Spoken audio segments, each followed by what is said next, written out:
नमस्ते दोस्तों, मैं घनश्याम आप लोगों को अपने गुरुकुल ऑनलाइन एकेडमी में आप लोगों का स्वागत करते हैं। अगर आप हमारे चैनल पर नए हैं तो हमारे चैनल को लाइक शेयर सब्सक्राइब जरूर करें। हम आप लोगों के सामने हिंदी व्याकरण सीरीज का एक नया टॉपिक लेकर आए हैं, जो है इसका नाम है वचन। आज हम वचन का एक बेहतरीन क्लास के साथ अध्ययन करेंगे और यह देखेंगे कि जो इससे प्रश्न बनने वाले हैं कहाँ तक जा सकते हैं। अगर आप हमारे चैनल पे नए हैं तो इस चैनल को सपोर्ट जरूर करिएगा। तो हम इसी क्रम में आगे बढ़ते हैं और हिंदी व्याकरण सीरीज का जो नया टॉपिक है उसको अध्ययन करते हैं। यह टॉपिक है वचन का। किसका है तो आप लोग बताएंगे वचन। वचन को समझने से पहले इसका एक बेसिक हम अपने दिमाग में एक खाका तैयार करते हैं। वह खाका है कि जब हम संज्ञा, सर्वनाम, विशेषण और क्रिया के माध्यम से जब हमें वस्तुओं का ज्ञान होने लगता है, संख्याओं का ज्ञान होने लगता है, तो उस स्थिति को हम क्या कहते हैं? उस स्थिति को वचन कहते हैं। और इसकी भेद की बात करें, हम हिंदी व्याकरण सीरीज पढ़ रहे हैं, तो अगर हम इसकी भेद की बात करें तो यह दो प्रकार का होगा, एक वचन और दो वचन। जब संज्ञा और सर्वनाम से हमें वस्तुओं की एकलता का बोध होने लगता है तो वहाँ पर एक वचन होता है। जब हमें संज्ञा और सर्वनाम की या क्रिया के माध्यम से वस्तुओं का एक से अधिक वस्तुओं का बोध होता है तो वहाँ पर बहुवचन होता है। लेकिन अगर आप संस्कृत व्याकरण पढ़ेंगे तो वहाँ पर आप इसका भेद तीन बताएंगे, एक वचन, दो वचन और बहुवचन। हमारा जो औचित्य है सिर्फ हिंदी व्याकरण तक है, इसीलिए हम इसका दो भेद पढ़ेंगे। इसी का जो दो भेद होगा हम इसी का डीपली अध्ययन करने का प्रयास करेंगे। आप लोग इसकी परिभाषा नोट कर लीजिए।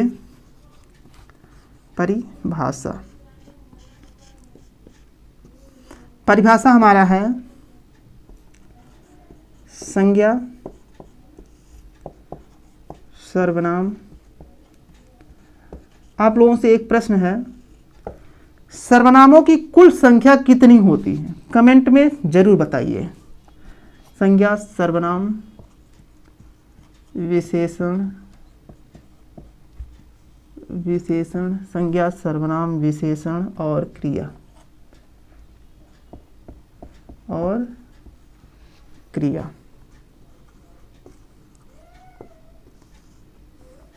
संज्ञा, सर्वनाम, विशेषण और क्रिया के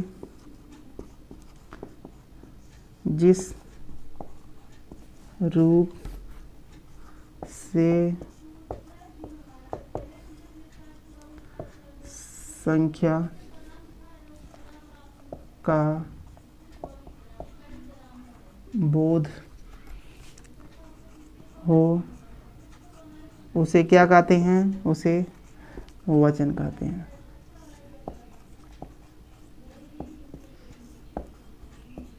इसको समझने का प्रयास करिएगा। हमारी जो परिभाषा वह कह रही है संज्ञा, सर्वनाम, विशेषण और क्रिया के जिस रूप से संख्या का बोध होता है उसे हम क्या कहते हैं? उसे हम वचन कहते हैं। इसको आप नोट करिए। हम तब इसके आगे बढ़ते हैं।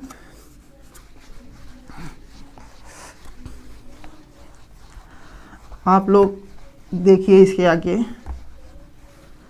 अगर हम वचन की भेद की बात करें, वचन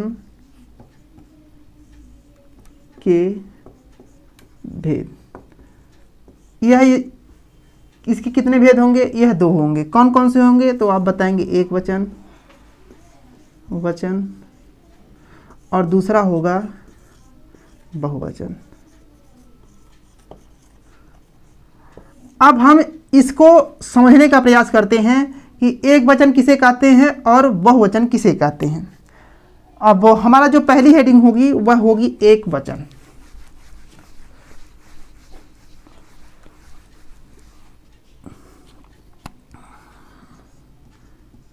एक वचन।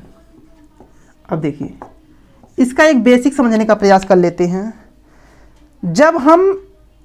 जब हमें संज्ञा, सर्वनाम और विशेषण से यह ज्ञात होने लगता है कि यह जो वस्तु है वह एक है, तो उस स्थिति में वहाँ पर क्या होगा, तो एक वचन होगा। क्या होगा? एक वचन होगा। इसकी परिभाषा नोट करते हैं। इस परिभाषा से हमारा जो डिफिनेशन होगा वह क्लियर होगा। आप लोग लिखिए परिभाषा। परिभाषा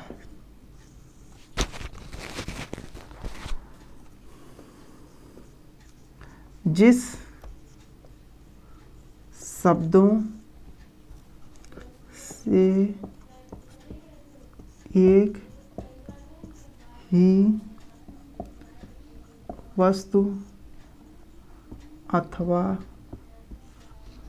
वस्तु अथवा प्राणी का बोध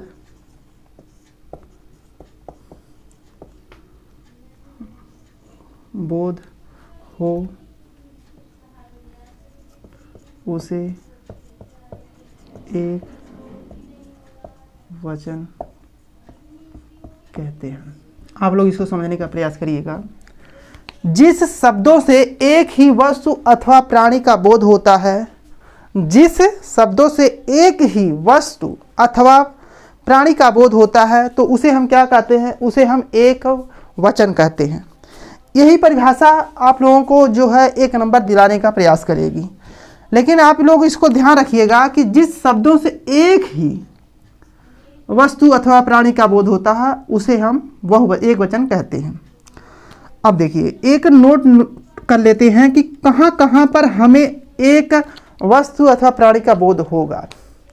एक हेडिंग लिखते हैं, उसके लगभग हम 6-7 प्रकार के माध्यम से यह देखने का प्रयास करेंगे कि कहाँ पर किस स्थिति में एक वचन होगा। आप लोग इसको नोट करिए। नित्य एक वचन में प्रयुक्त शब्द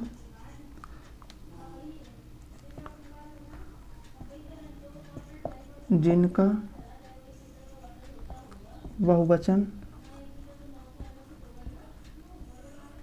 बहुवचन नहीं होता। अब आप लोग ध्यान दीजिएगा, नित्य एक वचन में प्रयुक्त शब्द जिनका बहुवचन नहीं होता, लगभग हम 6-7 प्रकार के माध्यम से देखेंगे कि हमें जहां पर हमेशा नित्य एक वचन के अंतर्गत आएगा। आप लोग इसको नोट करिए। अब हम इसी क्रम में हम आगे बढ़ते हैं।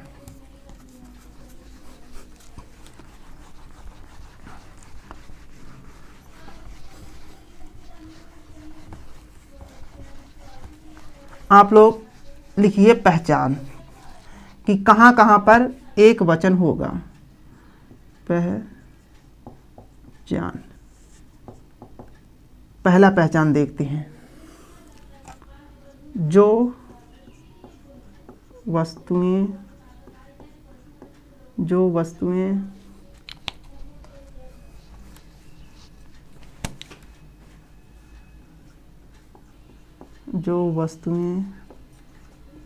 संसार में एक हो। अब देखिए, हमारा जो पहली हेडिंग कह रही है कि जो वस्तुएं संसार में एक हो वो हमेशा किसके अंतर्गत आएगी, तो आप लोग बताएंगे एक वचन के अंतर्गत। उदाहरण और कौन कौन सी ऐसी हैं, जैसे देखिए सूर्य, पृथ्वी, हिमालय, गंगा, यमुना, अरावली,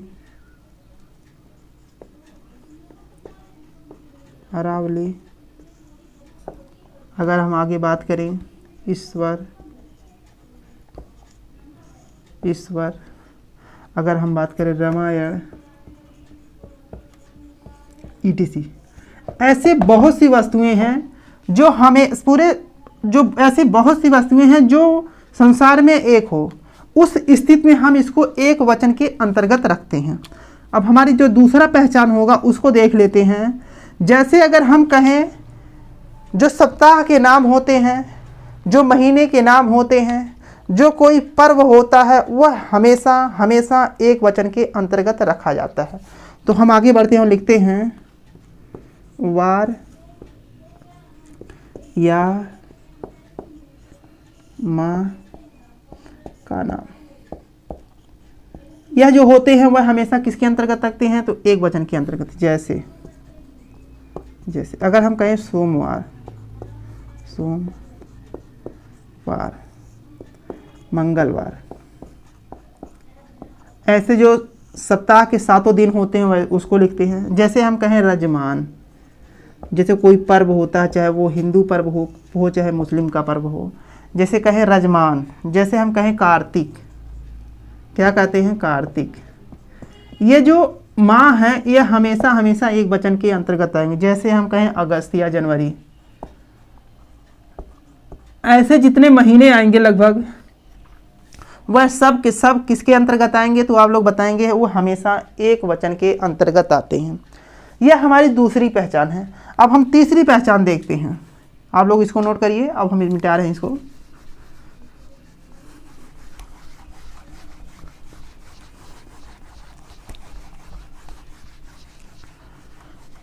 क्योंकि अगर आप लोग ये छोटी छोटी जानकारी रख लेते हैं तो जो प्रश्न बनने वाला रहेगा, अभी तो आप लोग नॉर्मल देखते चले आए हैं कि यहाँ पर एक वचन होगा, वहाँ पर 2 वचन होगा, लेकिन मैं आप लोगों को एक डीपली क्लास देना चाहता हूँ कि आपसे यहाँ से कभी प्रश्न ना गलत हो। यह क्लास हमारी लगभग 2 हो गई, पहली चल रही है, इसके एक बाद और होगी। और हमारी जो तीसरी पहचान है उसको देख लेते हैं। जैसे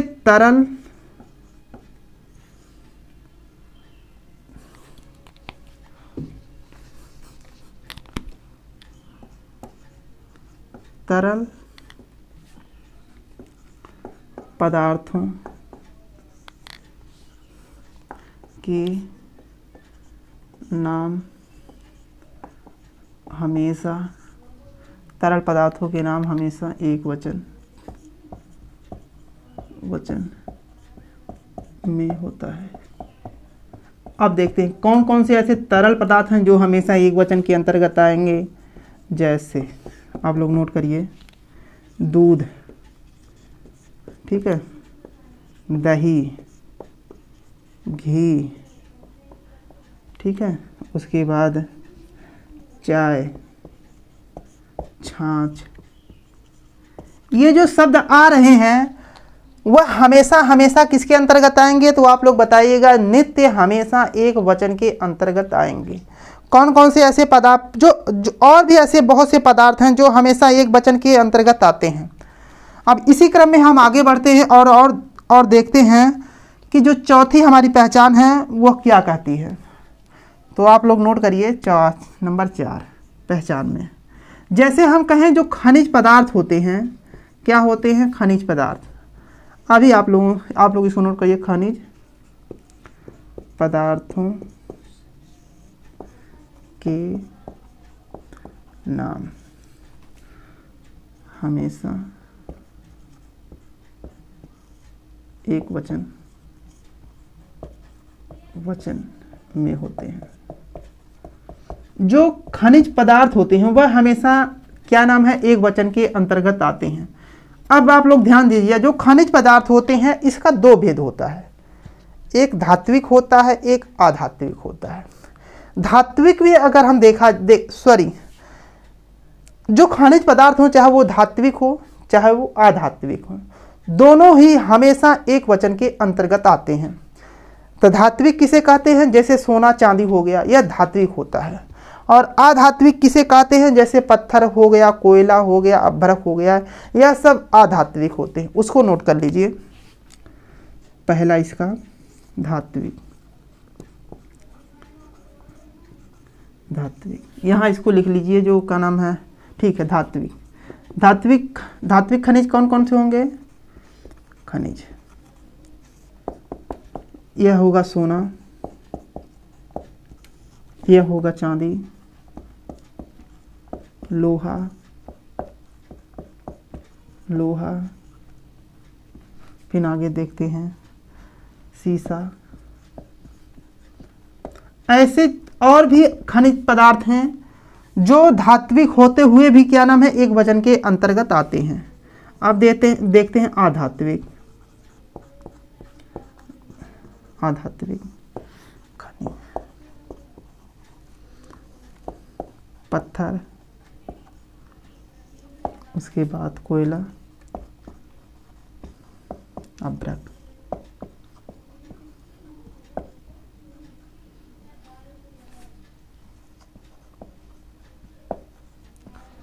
यह जो होते पदार्थ होते हैं, जो खनिज पदार्थ होते हैं, किसके अंतर्गत आएंगे? तो आप लोग बताएंगे एक वचन के अंतर्गत आएंगे। आप लोग इसको नोट करिए। अब इसी क्रम में हम आगे बढ़ते हैं और जो पांचवा हमारा पहचान होगा उसको भी देखने का प्रयास करते हैं। इसको नोट करिए।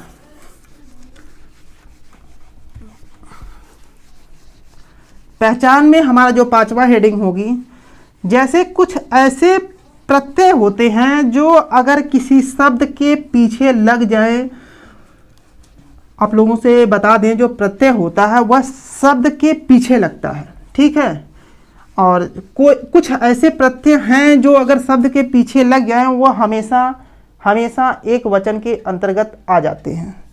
तो उसको भी देख लेते हैं। और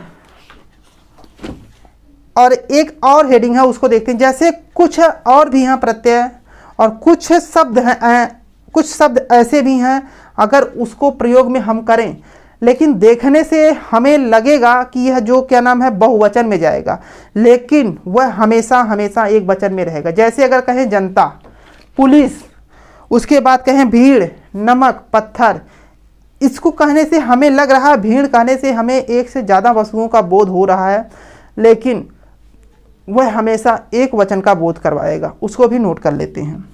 हमारा जो पहचान में पांचवा हेडिंग होगी 5, उसको नोट लेते। कुछ अन्य शब्द जो सदैव एक वचन में होते हैं, जिनका बहुवचन नहीं बनाया जा सकता। इसको पढ़िए और ध्यान दीजिए। कुछ अन्य शब्द जो सदैव, इसको जरूर आप ध्यान दीजिएगा। यह हमेशा सदैव के सदैव एक वचन के अंतर्गत रखे जाते हैं।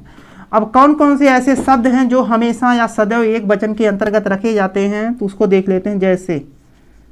जैसे जनता, इसको जरूर आप लोग दोस्तों याद करिएगा, क्योंकि यहाँ से प्रश्न बहुत ज़्यादा बनते रहते हैं। जनता हो गई, प्रजा हो गई, पुलिस हो गई, उसके बाद आगे बढ़ते हैं तो जैसे कहें भीड़ हो गई, नमक हो गया, पत्थर हो गया। यह हमेशा कुछ ये शब्द है, यहाँ से हमेशा प्रश्न बनता रहता है और यह सदैव एक वचन के अंतर्गत रखे जाते हैं। हम इसी क्रम में आगे बढ़ते हैं और देखते हैं कि जो छठा हमारी पहचान होगी वह कैसे होगी कि वह एक वचन के अंतर्गत आएगा। तो इसको मिटाते हैं और छठा हम देखते हैं। ये जो पांचवा हेडिंग है आप जरूर इसको याद कर लीजिएगा। ये 5-7 शब्द हैं ऐसे कि जो क्या नाम है हमेशा एक वचन या सदैव एक वचन के अंतर्गत आते हैं। कभी कभी कंपटीशन में प्रश्न बनता है कि सदैव एक वचन के अंतर्गत आने वाले शब्द कौन कौन होते हैं। अभी जो हमने बताया था क्या नाम है, जनता, पुलिस, प्रजा, भीड़, ये जो हमेशा या सदैव एक वचन के अंतर्गत आते हैं। अब छठवां हेडिंग देखते हैं कि जो पहचान हमारा हो सके कि यह एक वचन के अंतर्गत होता है। लिखिए, हर एक, दोनों एक में रहेगा, हर एक, प्रत्येक, प्रति, प्रति, के बाद,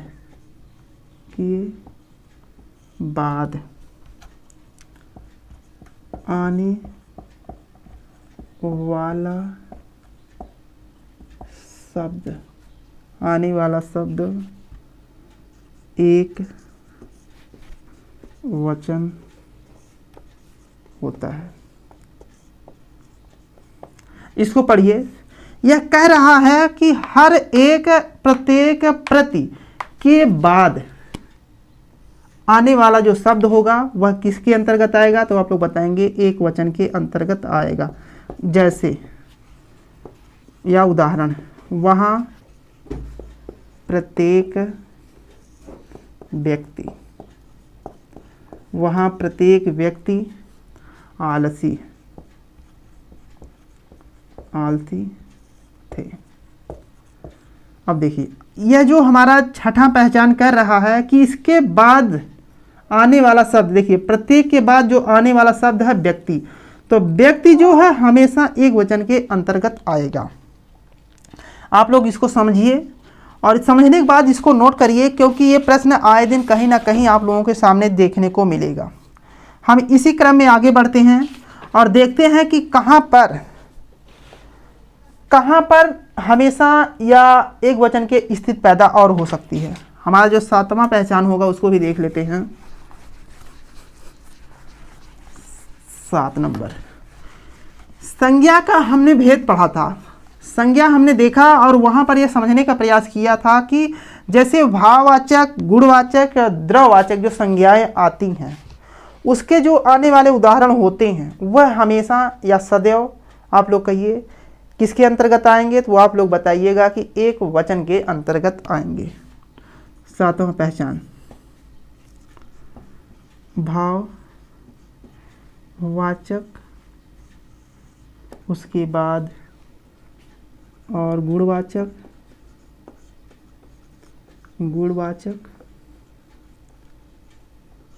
आगे फिर नोट करिए, गुणवाचक, द्रववाचक,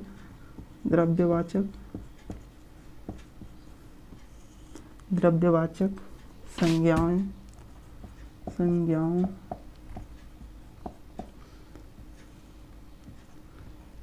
का प्रयोग एक वचन में होता है। आप लोग इसको समझने का प्रयास करिए। जो भाववाचक होते हैं, जो गुणवाचक होते हैं, जो द्रववाचक संज्ञाएं होती हैं, उनका प्रयोग हमेशा किसके अंतर्गत आएगा, तो आप लोग बताएंगे एक वचन के अंतर्गत आएगा। अगर हम जैसे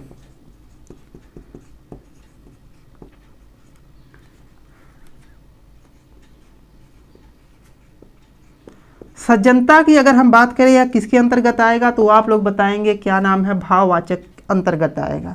इसीलिए सज्जनता में भी एक वचन होगा। फिर उसके बाद हम आगे बढ़ते हैं। जैसे कहें खूबियां जो होती हैं गुणवाचक संज्ञा के अंतर्गत आती हैं, इसीलिए यहाँ पर भी क्या नाम है, एक वचन होगा। इसी क्रम में हम आगे बढ़ते हैं और कुछ और उदाहरण उसको भी देख लेते हैं। जैसे अगर हम बात करें, क्या नाम है, डर, हर्ष, फिर आगे देख लेते हैं। जैसे कहें क्रोध, ग्लानि,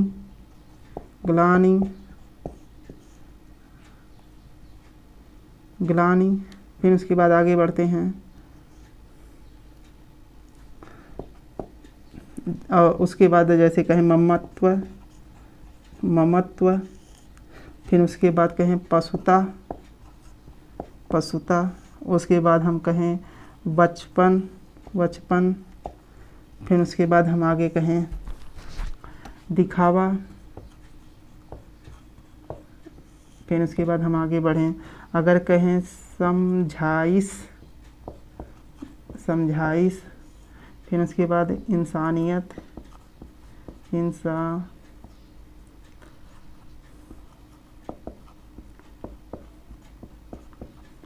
ऐसे कुछ शब्द हैं यह जो भाववाचक के अंतर्गत आते हैं, यह हमेशा या सदैव एक वचन के अंतर्गत लिखे जाते हैं। इस प्रकार से हमने देखा कि कहाँ कहाँ पर किस स्थिति में एक वचन होते हैं। और अगर आप लोग ये 7 प्रकार का जो क्या नाम है तरीका है पहचानने का एक वचन का, अगर आप लोगों के माइंड में अगर एक बार क्लिक हो जाता है तो आप जो इससे बनने वाला जो प्रश्न रहेगा कभी गलत नहीं करेंगे। अगला जो हमारा हेडिंग होगा बहुवचन, वह कल होगा। तो बहुवचन का जो आप लोग थोड़ा डीपली पढ़ के आइएगा और ये देखिएगा किस स्थिति में क्या परिवर्तन करने के बाद वह एक वचन से बहुवचन में हो जाता है, क्योंकि आए दिन कहीं ना कहीं इससे जो बनने वाले प्रश्न हैं हमारे आपके एग्जाम में देखने को मिलते हैं।